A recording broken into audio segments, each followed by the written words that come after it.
Welcome to episode 5 of the Ronnie O'Sullivan Show. Coming up, the Rocket goes back to school for a special snooker lesson. I think you've had enough time on that one. He gets the chance to grill his all-time snooker hero. If there's any way I can possibly enjoy it, it's by not putting myself under any pressure whatsoever.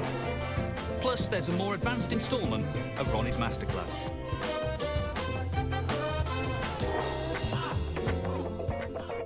Today I'm in Passmore's Academy in Essex. Steve Davis has brought his functional snooker into schools. I don't know much about it, but we're going to go and find out a bit more. So come, let's go and see what they've got.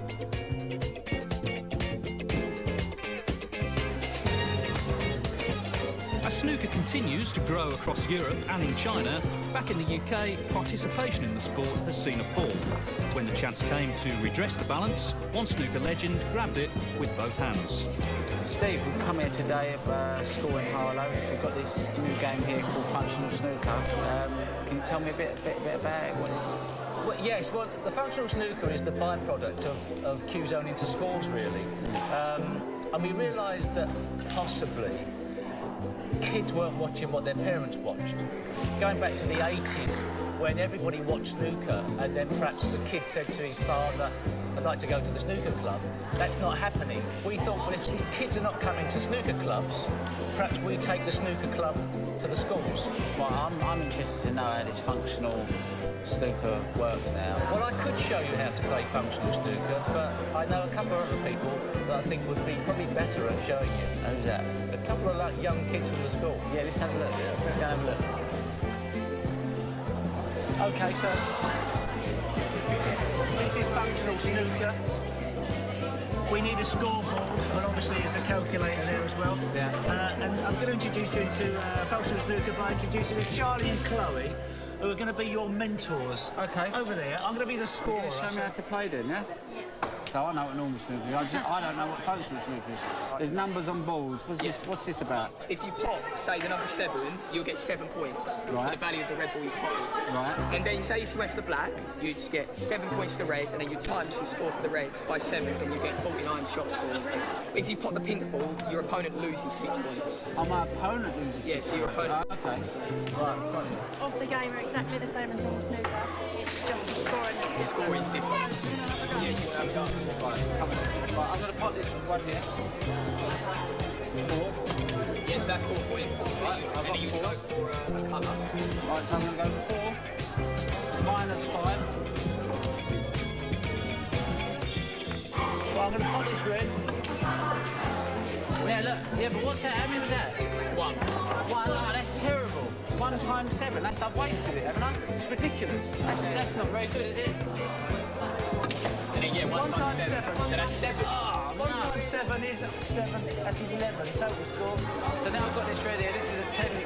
This is like the bonus ball in effect, yeah? You're going to be clever. You should probably go for the 10 and then go for the 7. Then go for the black and you get 70 points. And if you were losing by a long distance, you could then all of a sudden end up with the lead. Get it back in one shot. Yeah. That's the difference. I like that. Functional snooker, you can easily jump into the lead. Yeah. It's always making you think about numbers, points, possibilities.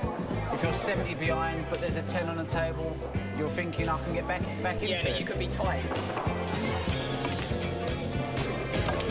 Yeah, so that's 56 points. Right in the middle. 67 minus 5. I like this game. I think this is better than snooker. I've got to be honest with you. I'm serious. Snooker's boring. This is more exciting. Oh, wow. Unlucky. I want to win this competition. So that's 5 points. 5 times 4, 20, please. Yeah, that's 20 points. Oh, mate, I want a bigger now. So they're going to be minus 10. So now I'm going to put this 7. And now I'm going to get times 7. Oh, unbelievable! This is a great game. You're currently on 146. Are you sure? Yeah. You made a mistake there. What was that red I put? 7 times 7? Yeah, he's on That's right, you got it 146. right. Yeah. Now I'm going to make my opponent lose 147. That's 6. Oh, 6. That's 6. But now the pink is going to be a minus 6. Minus 6.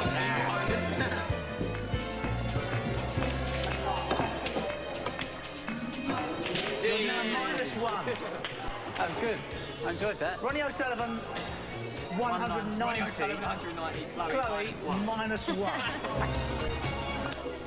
So I think snooker is really a difficult game, but to play it on this side, it's more fun, it's quick, and like you say, with the numbers, it's like you can involve children and make. I mean, I know if I use this with my daughter and my son, the numbers and the math side of it would make them interested. My daughter doesn't want to play snooker, but she'd definitely want to play it if she thought, oh, that's helping her with her maths. So I'm absolutely sold on it. I think it's a great idea. Fun things to involve people in the game. Later on, we're going to be doing something called the snooker relay. You might enjoy that as well. It's your type of game. It's got you written all over it. It's fast, it's furious, it's not slow. Peter Hampton wouldn't be able to play this game. Without knowing it, they're actually making snooker fun again. Trying to. Is this the relay? Yeah, this is a snooker relay. So Right. you take the first shot, you're the captain. Are we all in the same team? Yeah, then you pass the cue to him, he takes a shot. The functional snooker programme was designed around something we call Q-Zone in school, and you know, one of the things we need to do as a governing body is engage as many young people in our sport as possible. Q-Zone in school was exactly that idea. It was about getting young people on a snooker table, engaging them, getting them off the streets, and we found the programme to be very successful. The functional snooker part was a game designed by Chris Lowell, our head of coaching and development. He put together a package, he has a training background, which was really about increasing basic arithmetic skills in young children. We know there's a problem with that at the moment in education, and we feel we've got some answers towards it. We found lots of young people hadn't got the adequate maths and English skills to get them through life.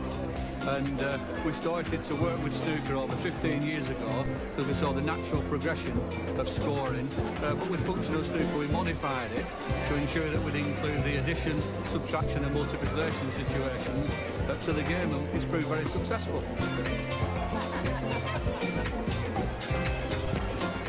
The biggest thing we see is that snooker puts smiles on people's faces. And in this particular school, over 100 children each week are doing maths using functional snooker. Well, that's great for us.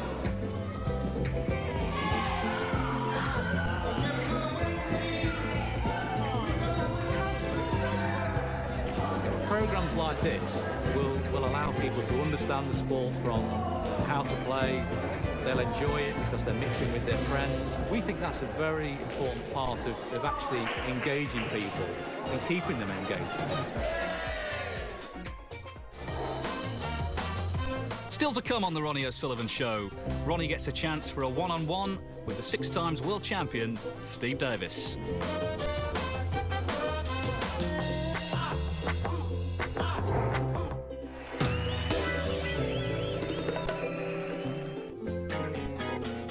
Steve Davis dominated the sport of snooker in the 1980s, winning the world title 6 times, and was ranked world #1 for 7 consecutive seasons. Because of this, Davis became a household name and inspired a whole new generation to play the game, none more so than a young Ronnie O'Sullivan. With the kids back in the class, the Rocket got his chance to finally sit down and interview his idol. Steve, thanks for having us down today. Just want to take you back to the snooker because obviously he was my hero growing up, and I've studied the game. Ever since I was the age of 10, I've watched you. And I was just going through your Wikipedia the other day, and I was looking at some of your results, and I was just like, semi-finals 9-0, final 10-0, 10-1. There was lots of 9-0s and lots of 10-0s and lots of 10-1s in major finals. This is against the best players that was around. It was only then that I was like, I mean, how can you be that much better and be beating people with that much ease? No disrespect to those players, but I would say the general standard wasn't as high as you may think. When I say these players weren't as good, I'm talking about myself as well. I don't think the general standard was as high as it is today by any means, and I think it's always improved, it's gone up. But I was obviously head and shoulders, if not a bit higher, at some stages above the rest of the player. Where I was very good was being constantly on it. So during a match, when I was 5-0 in front, I was even thinking, focusing even harder. So I'd say one of my greatest strengths was the ability to not ease up. And I think that was probably where I was able to slaughter people. But there wasn't anybody around of your level, Stephen Hendry's level, John Higgins' level, to challenge me. timing's important, and I think I was in the right place at the right time. I know a tournament that's special to you is the UK Championships. I know everybody goes on about the World Championships, but I do remember you having massive success in the UK. Yeah. I remember one particular match that you had, and I can't remember which year it was, but I remember you playing Stephen Hendry. I was a Steve Davis fan. There was a lot of kids, we was at a junior tournament, a lot of them was Hendry's fan. They were saying, Hendry's going to beat Davis. I was like, no, Steve's going to win. I remember you went 6-0 down. Did I? Maybe 6-0 down, 6-1 down. I can remember it starting. I thought, oh, it's all over here. But that was when the UK was run over 2 days. I remember you pegged it back. You was 15-14 in front. I should have won. Stephen Hendry, you should have won. I should have won. He was in front by a lot. He's done a miracle clearance. Yeah, he did a great clearance. Blew down the rails. Killer. Tell me about that match, because obviously Stephen Hendry was the one to take over from you, but what was that like playing in that match? Stephen Hendry was coming through the ranks. We all knew how good he was because he was threatening to be good. But obviously, there's a time when there's going to be a change of guard, if there's going to be a raising of the bar, which I think Stephen Hendry did raise, the type of snooker played as well as relentless stuff as well. Somewhere down the line there's that crucial match, and that probably would have been the one. That was the moment when Stephen Hendry took over my mantle, and I then became a worse player because of it, and he became a stronger player. But of course, it wasn't just Stephen Hendry that was coming up. It was all of the other players behind him, like the Ken Dohertys and the general standard. So I was fighting against the tide, trying to hold it back. But Stephen Hendry's victory in that match, that then became a defining moment. And from my perspective, was a massive boot in the stomach. So in many ways, the next question I'd like to ask you, what was more disappointing, losing the 1985 World Final or losing to Stephen Hendry in that final? What one really kind of hurt you more? Well, looking at how I dealt with the 90s and dealt with the fact that I was no longer the best player in the world, losing to Stephen Hendry was by far the worst, because I then had to deal with all of stuff. At one time in my career, I had all the sweets locked up in my own little sweet jar, and next minute they were spilled on the floor and Stephen Hendry had them all. So for most of the 90s, I didn't like him at all. Hated him. Hated the thought of him being better than me. Didn't even want to acknowledge he existed. So the fact that he beat me in that match, looking back, was a big turning point. I think Stephen Hendry probably dealt better with you coming along than I did with him coming along, to be quite honest. And the likes of John Higgins as well coming. So Stephen Hendry was quite philosophical about the fact that one day he wouldn't be the best, even though it still hurts. But for me, losing to Dennis Taylor was a shock and awful, but it was get overable because I probably thought I was better than Dennis. But Stephen Hendry, all of a sudden, I had massive problems because I thought he was better than me.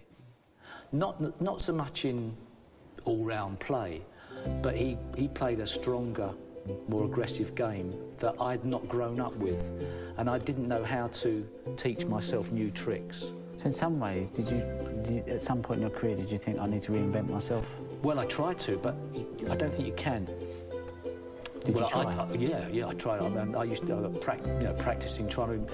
So then to some degree, it's the problem then for long term is you start to say, well, what am I doing wrong that I used to do right? And you know full well that perhaps it's not just about you.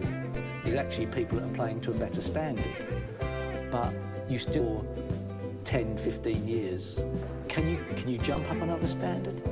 What do you do? Do you go down the gym? Do you practice up? What do you practice? I mean, so you try it, you are working on technique, thinking, oh, I know, if I change that little finger, if I move that little finger a quarter of an inch, it might help, or if I sip my water differently, no. If I, whatever I do, So I try things, and basically from my perspective, I hated the 90s as a player.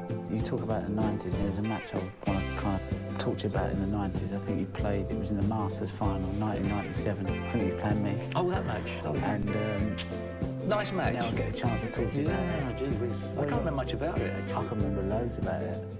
Well, obviously I remember the streaker. Yeah, I mean, we all remember the streaker. You were potting all the balls. And I think it's 3-1 in front, 4-1 in front? Oh, in a tour. I was 2-0 up. We go tour. Well, 2-0 in. I I think she come on at about 2-1. We end up 2 at the interval. We come out, we end up 4-all. Yeah, I feel like I had a bit of the better of the match. But I do remember coming out for the evening session. You must have I never missed the well. ball. You never missed the ball. I went 8-4, and I remember going into the interval saying to my mate, "We're done." It was 150 grand was prize. I think I had the highest break prize. I was in a bit of a dream. I think, you know, and that was the mistake. The next 6 frames were the worst 6 frames of my life because you never missed the ball. You never left me a shot.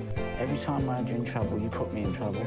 You made a 138, you made a 70, you made an 80, you made a 90, and in the end I just thought, I'll give up. And I just mentally deteriorated, not because I was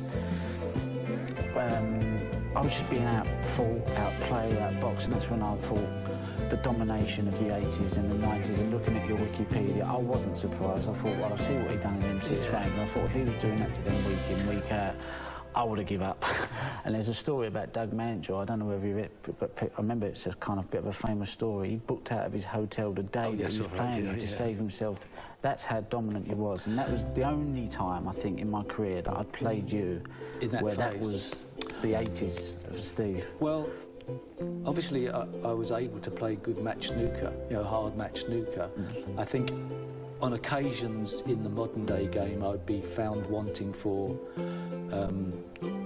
break, break, break, break. I mean, I don't think I think once in my career I made 3 century breaks on the trot. But from my perspective, I know what it feels like to have a big lead eaten away at, and you do become vulnerable. So when you're a couple of frames in front in a final, it's no big deal if the guy hits back because you're only a couple of frames in front. But if you're 4 frames in front, and as you say, you quite rightly think you're more or less over the line, then when the person comes back and shows strength, it is very easy to crumble because all of the negatives come into your mind. So I know exactly what it feels like. I was 8-0 up against Dennis Taylor in the world final. Overnight, I was a mess at 9-7 in front. I was 7-1 up against Alex Higgins in one of the UK championships. He turned me over. So looking back, obviously, now you won the Senior World Championship last year. You kind of don't it's still nice to win. It's competing. I mean, I watched it. I mean, you still get a buzz competing. Best of 3, yeah. I was solid in that best of 3 against Nigel Bond. Do you still get the same buzz? That's what I'm trying to say. You don't get the same buzz. No, I don't get the same buzz, no. Which is to some degree why I've not played in all the events this year. I love the game. Is that kind of nice in a way? Yeah, part of it is actually that I'm not a slave to having to go to the practice Is that how you feel? To some degree, without even knowing it. So what happened was I'm there trying to hang on to my ranking. Enjoying the challenge? Yeah, I think so, but I'm not enjoying losing. Enjoying exhibitions, enjoying doing the stuff with the kids and everything, but turning up at the matches and going, you know, I'm not really, I don't know, my body doesn't like it as much as it used to. You know, there's so many good players out there, and every now and again I'm missing shots and it's terrible. So, in the end, if I'm not going to do it properly, then perhaps I shouldn't do it at all, but perhaps I'll still turn up for the occasional match. So I think that's my mindset at the moment. If there's any way I can possibly enjoy it, it's by not putting myself under any pressure whatsoever, by practising. Steve, it's been great to Pleasure. talk to you. Thanks for the Cheers, Ron. opportunity. And thanks for having us here today. It's been great. Thanks. Stay tuned, as there's more from Ronnie after the break. I'm looking forward to playing tonight. If I lose, could be retirement number 64. Catch you later.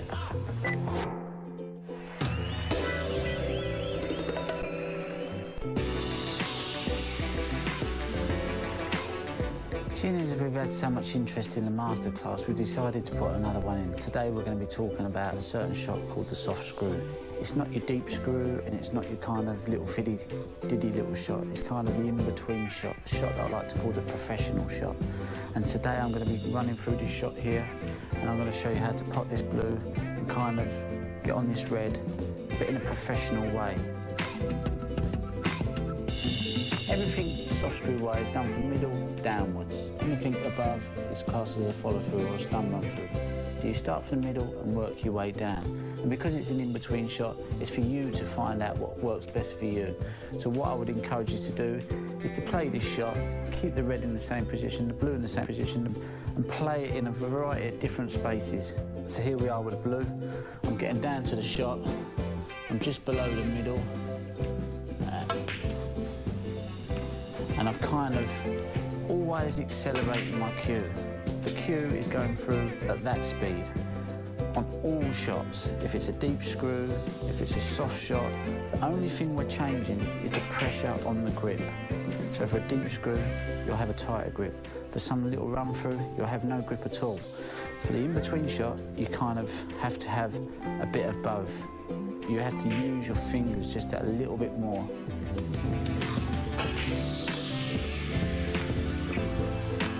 We're now going to show you how to play the stun run through. Again, it's the kind of advanced positional way, it's the professional way of playing the shot. A lot of people think you can only play a stun run through on a straight shot. Well, I'm telling you can't. You can play it on an angle shot as well. And what we do on a stun run through is always aim middle and above. Anything middle and above is classed as a run through, but we're going to be doing it in a stun kind of fashion. So we're not going to be hitting it too hard. Again, the pace of the cue is going to be going through at a certain speed. It's all done in a pressure grip. So here we have the blue, and it's on a straight angle. And I'm going to line up, cue in the middle, maybe a little bit above. But this is going to be called the stun run through. And again, the cue has not gone through very fast, nice and smooth, but I've kept and maintained a nice kind of pressure on my grip. Not too tight, not too loose.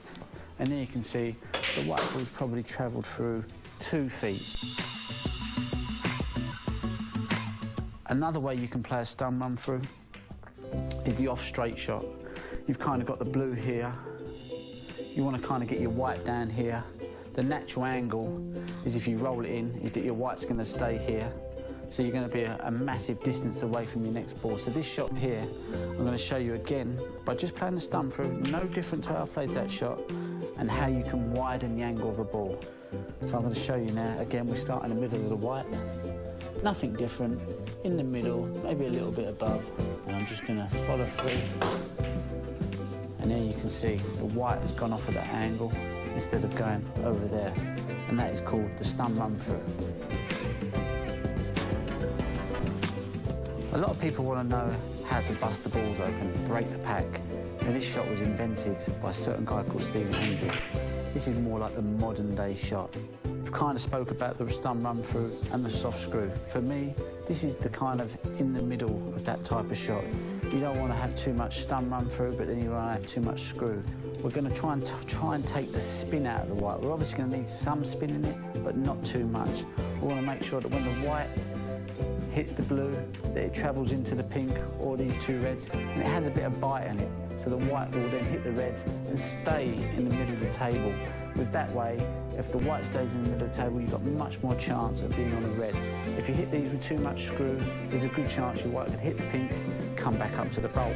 If you don't get enough, if you get too much stun run through, then your white could end up down the black. So here I'm going to show you how to play this shot. We get down onto the blue, we hit in the middle of the white.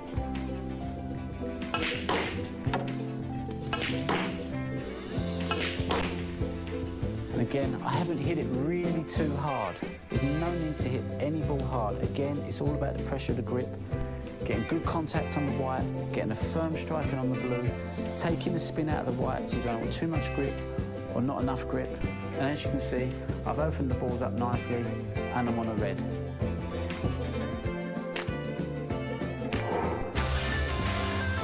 Before we go, ever wondered what life is like on tour for the Rocket? The 5-time world champion took a camera to China, and here's what he came back with. Day 1, we are now in Chengdu. As you can see, the lads on tour are a bunch of lazy gigs. They just sit around the breakfast table and talk and talk and talk. What a life.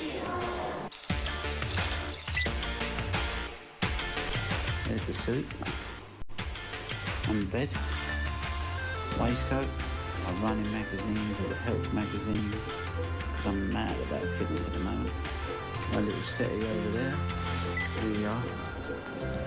Going into the practice room. Love you too. When was it last time you beat me? 12 years ago, something. 12 years. Keep trying, son. Get on that practice table. How are you and Mark getting on in practice? Who gets the better of each other?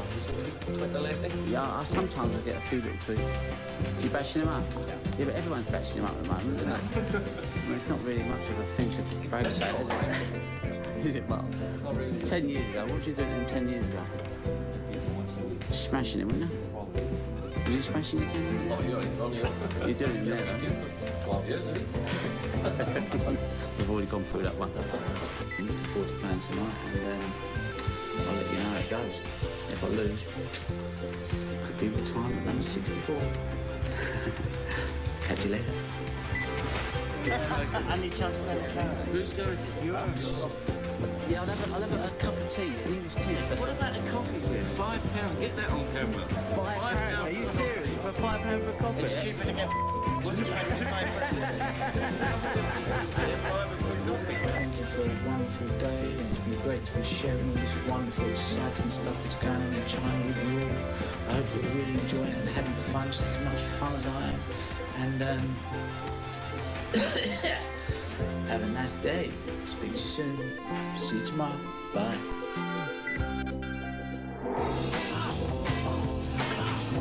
That's it for now. Thanks for watching, and we'll see you next time for more action on and off the base.